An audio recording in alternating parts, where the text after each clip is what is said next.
Olá pessoal, tudo bem? Nessa videoaula nós vamos fazer uma recapitulação do conteúdo conflitos no mundo atual, para a realização da nossa recuperação. Então, os conflitos no mundo atual têm uma realidade, uma origem diversa, né? Eles podem ser de fundo étnico, religioso, político, cultural, tá? Então, de acordo com o país, o local onde está situado esse conflito, a gente tem que analisar um conjunto de fatores para poder entender, tá? Antes de falar propriamente dos conflitos, a gente precisa conceituar algumas modalidades, apresentar alguns conceitos que estão presentes em boa parte dos conflitos do mundo atual. Um desses conceitos é o de terrorismo. E aí, quando se fala em terrorismo, a gente sempre lembra de ataques, né? Porque o terrorismo é o modus operandi de grupos que utilizam da violência extrema para chamar atenção para alguma causa. Por exemplo, o ataque às Torres Gêmeas do World Trade Center nos Estados Unidos, no dia 11 de setembro, tá? Foi propagado pelo grupo Talibã, que é um grupo radical, que tem suas bases no Afeganistão, tá? Foi uma resposta do Afeganistão às ofensivas dos Estados Unidos no Oriente Médio, tá? Em vários países do Oriente Médio. Então, como resposta, eles realizaram um ataque às Torres Gêmeas do World Trade Center, que chamou a atenção do mundo inteiro. Mas não foi somente esse caso de terrorismo. Nós já tivemos ataques ao metrô da Espanha, né, a teatros, assassinatos em casas de shows. Então, geralmente, os grupos terroristas eles querem chamar a atenção do mundo para alguma questão. Ou é a formação de um país, ou é o maior respeito desse povo, onde ele se situa, tá? Mas, via de regra, os grupos terroristas querem a formação de um Estado. Geralmente se constitui como uma nação, e aí o termo nação é entendido como um conjunto de pessoas que têm a mesma identidade cultural, falam a mesma língua, têm os mesmos costumes, tá? E podem professar uma religião específica. Então, os grupos terroristas, via de regra, eles buscam uma base territorial, pois eles já são uma nação constituída, eles já se constituem como um povo que tem uma cultura, né, que fala uma determinada língua e tem costumes compartilhados entre si. A guerrilha é a formação de grupos para lutar contra o Estado. Por exemplo, no Brasil a gente teve o período da ditadura militar. Então surgiram guerrilhas, como a guerrilha do Araguaia, que foi formado por jovens, por estudantes, profissionais liberais que buscaram lutar contra o regime militar, tá? Então, esses grupos buscam corrigir distorções, injustiças sociais, lutam contra o autoritarismo, né, de governos que se instalam em períodos em que há golpes, como aconteceu no Brasil, na Argentina, no Chile, dentre outros. Nós temos também o terrorismo de Estado, que é o terrorismo provocado pelo próprio Estado. E aí eu coloquei uma imagem no slide para vocês visualizarem o período da ditadura militar, onde o Estado brasileiro reprimia duramente atos de manifestantes que pediam, por exemplo, a liberdade de expressão, né? Que é um dos pilares da democracia. Então, o Estado também age contra o cidadão. Ele pode torturar, pode até provocar a morte, não deveria, mas pode até provocar a morte de pessoas em determinados contextos históricos.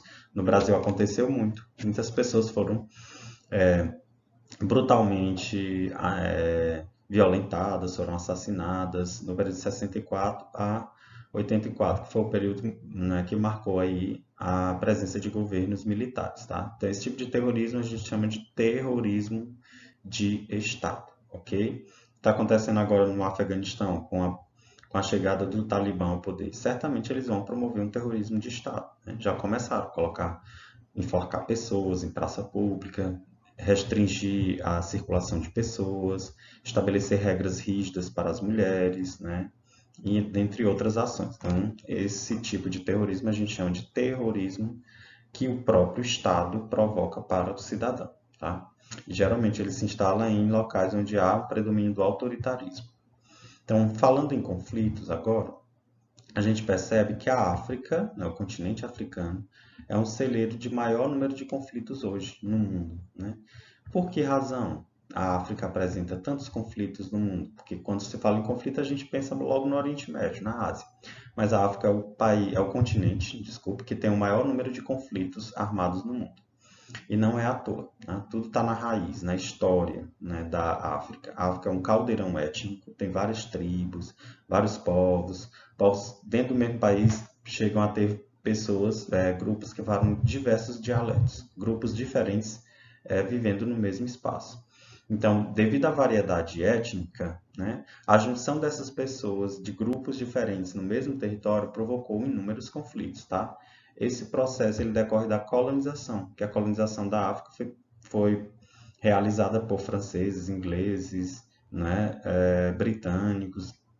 Então, esses países colonizadores, portugueses, espanhóis, esses países colonizadores, eles fizeram o quê? Retalharam o continente africano, criaram linhas, né, delimitando os estados que caberiam a cada uma dessas nações imperialistas, sem observar a variedade étnica. Então, pegaram tribos inimigas, colocaram no mesmo espaço e separaram tribos amigas. Então, isso gerou uma série de conflitos. Por isso que a África hoje é o continente dos conflitos no mundo. Tudo isso tem como raiz, tem como pano de fundo o processo de colonização.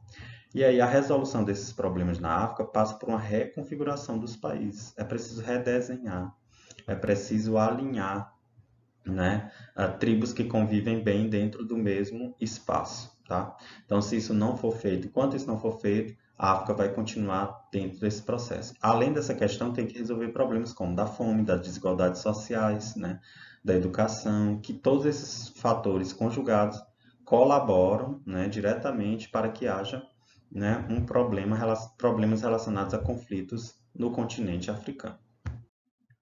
E aí nós temos também outros conflitos no mundo, como o conflito que envolve os curdos. Os curdos são um povo que eles vagueiam, coloquei até um mapa aqui para vocês, ó. Eles estão entre a Turquia, a Síria, o Iraque, o Irã, tá? E a Armênia. Então envolvem aí pelo menos 4 países, 5 países que esse povo está distribuído.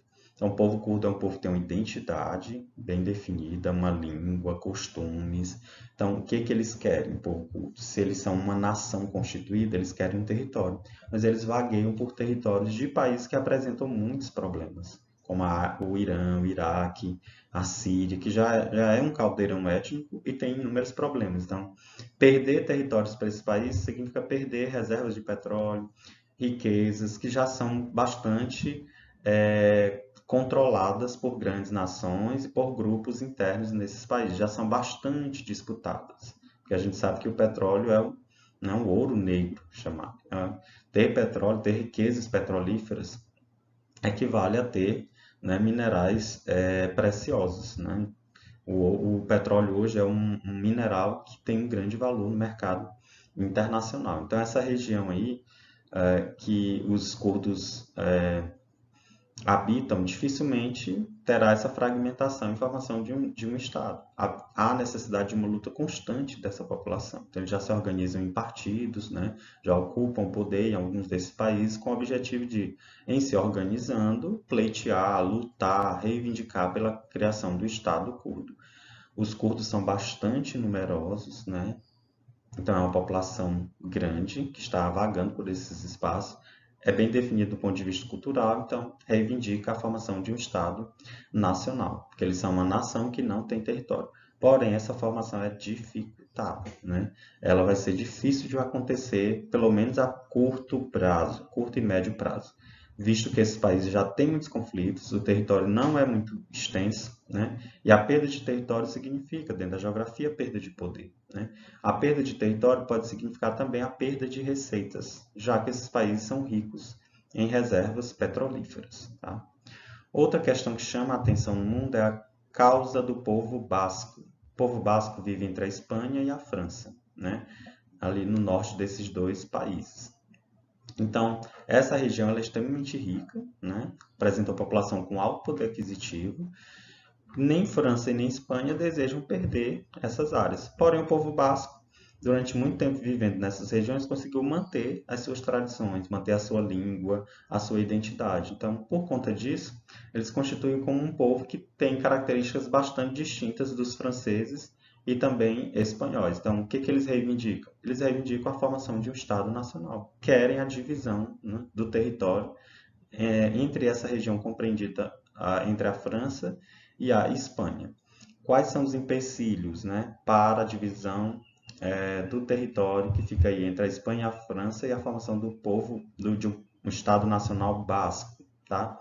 É a questão da perda de receitas, né? Nem França e nem Espanha querem perder receitas nessa região que é extremamente rica, e isso dificulta a desvinculação territorial. É uma das principais questões que pesam. É uma área da Europa rica, né? Os países já são pequenos, mas o povo basco está aí, né? Ocupando espaços de poder e reivindicando, né, o seu território, porque constitui uma nação com diferenças marcantes relacionadas aos europeus, especialmente aos espanhóis e franceses. Nós temos também o conflito da Caxemira. Caxemira é uma região que fica ali entre a China, a Índia e o Paquistão. Pelo fato de estar entre três potências nucleares, chama a atenção do mundo a disputa por esse território, né? E a disputa da Caxemira, ela envolve, né, a anexação de riquezas minerais. É um território que tem bastante riquezas minerais, então isso faz com que essa disputa fique cada vez mais acentuada. E pelo fato, né, de Índia e Paquistão terem ogivas nucleares e a China ter ingressado nessa disputa também, faz com que haja um maior acirramento, tá?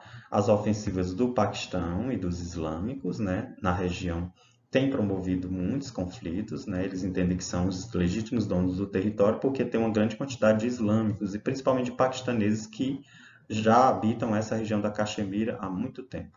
Então, o envolvimento de disputas de potências com arsenais nucleares preocupa o mundo inteiro. Com o ingresso da China, a situação foi agravada. Além dessa questão, se houver a independência da região da Caxemira, a anexação por alguma dessas potências, isso pode gerar uma série de outras reivindicações de povos, tanto na China quanto na Índia e no Paquistão, para uma nova divisão territorial, que não é interessante para nenhum desses países, porque eles vão perder, né, mais territórios e vai ser estimulado, né, de certo modo, a independência de outras regiões, onde nós temos etnias, né, diferentes que buscam já essa independência. Aí nós temos também o conflito entre os árabes e israelenses, né? Aí a gente lembra que esse conflito ele é histórico, porque tanto os judeus quanto os árabes reivindicam essa região aqui do mapa, que é conhecida como Terra Santa, né? Fica ali no Mar Mediterrâneo, né? Entre a Síria, o Líbano, a Jordânia e o Egito, né? Aí nós temos a configuração do Estado de Israel, né? Formado em 1949, com amplo apoio da ONU, né? No movimento que a gente chama de movimento sionista, que é o movimento de retorno dos judeus para a sua região de origem, visto que eles foram expulsos ao longo do tempo quando o Império Romano ocupou essa região. Então, quando o Império Romano ocupou, os judeus foram expulsos e os árabes que habitavam na região ocuparam essa área. Então, a partir disso, os dois povos acham-se donos do território e passaram a reivindicar. Como os judeus sofreram muito na Segunda Guerra Mundial, a Europa organizou o movimento sionista, né, que é o movimento de retorno a Sião, que é um monte sagrado aí existente nessa região. E esse movimento era de retorno dos judeus. Só que quando os judeus retornaram, começaram a retornar, né, para esse território, surgiu um conflito com os árabes, porque eles já estavam no território e reivindicavam a posse do mesmo. Chama a atenção o fato dessa região ter Jerusalém, é uma cidade que é considerada sagrada, tanto para islâmicos como católicos, tá? Judeus. Então, envolve também uma questão religiosa, mas o principal pano de fundo é a questão territorial. Quando a ONU criou, né, o Estado de Israel, criou para abrigar principalmente os judeus, para protegê-los. E aí gerou um conflito na região com os árabes. Inclusive, alguns países árabes chegaram a invadir Israel, né? Israel, com apoio de potências como os Estados Unidos, fez ofensivas sobre territórios do Egito, né? Tomando parte desses territórios do Egito, da Jordânia, por exemplo, do Líbano. Quando foi formado o Estado de Israel, qual a problemática primeira que surgiu? Encurralar os judeus, ou encurralar os palestinos, os árabes, em duas pequenas áreas, a faixa de Gaza e a Cisjordânia. Tá? A maior parte do território ficou com os judeus, né? E o Estado foi formado a partir da perspectiva de judeus. Então, a criação do Estado de Israel não levou em conta o que a gente chama de interesses árabes. A partilha do território não levou em conta o interesse do povo árabe que já habitava aí também nessa região. Então, as disputas se intensificaram, foram formados grupos terroristas, né? Principalmente do lado palestino, porque o lado palestino foi prejudicado, então ele precisava chamar atenção, né, para esta causa. Então surgiram várias intifadas, né, que foram protestos organizados pelos palestinos e eles eram extremamente violentos na ação desses protestos para chamar a atenção do mundo. Foram intermediados vários acordos, né, principalmente pelos Estados Unidos, mas esses acordos, né, não avançaram, né, não houve grande sucesso e a disputa ela continua ainda, né? Então surgiram ao longo do tempo grupos terroristas que promoveram a escalada da violência na região, principalmente do lado árabe, e o Estado de Israel respondia também de forma violenta com bombas, com mortes de pessoas, um terrorismo provocado pelo Estado de Israel. Os palestinos posteriormente organizaram-se na OLP, que é a Organização para a Libertação da Palestina, e tiveram, né, uma autoridade reconhecida por Israel, né, que foi Yasser Arafat, que foi um grande defensor da formação do Estado palestino, de um Estado para os árabes, separando aí do Estado de Israel, né? Os árabes não querem viver sob o domínio dos israelenses, pois entendem que constitui um povo, tem uma cultura diferente, também são herdeiros de parte do território. E eles apontam que foram encurralados nessas duas regiões, tanto a Cisjordânia quanto a faixa de Gaza. E a OLP serviu para dar voz política para os palestinos, e eles passaram a ser reconhecidos. Começou uma bandeira de lutas que o mundo inteiro passou a perceber. Atualmente, o que tem acontecido? Não tem muito avançado as negociações, elas não têm avançado como o esperado. E os judeus têm tomado vilas judaicas dentro da Cisjordânia e da faixa de Gaza, tomando pouco do território que é destinado aos árabes. Isso tem gerado muitos conflitos. Inclusive, têm sido construídos muros entre as vilas judaicas, o que dificulta ainda mais o diálogo entre os povos e a resolução do conflito. A resolução da questão que envolve árabes e israelenses passa pela delimitação de áreas do povo palestino, que é a formação de um Estado palestino, que tem sido muito divulgada, jogadores famosos no mundo inteiro têm vestido a camisa da causa palestina e chamado a atenção para a necessidade da resolução desse problema que é secular, que existe desde a formação do Estado de Israel. Por quê? Porque criaram um Estado para os judeus sem a observância das particularidades da região e da presença de um outro povo, o povo árabe, que também reivindica o território porque já habita a região há séculos e séculos. O conflito continua, costumeiramente ele é veiculado pela imprensa, né? E a resolução dele passa por um grande acordo que respeite, né, uma divisão territorial mais justa entre o povo judeu e o povo árabe.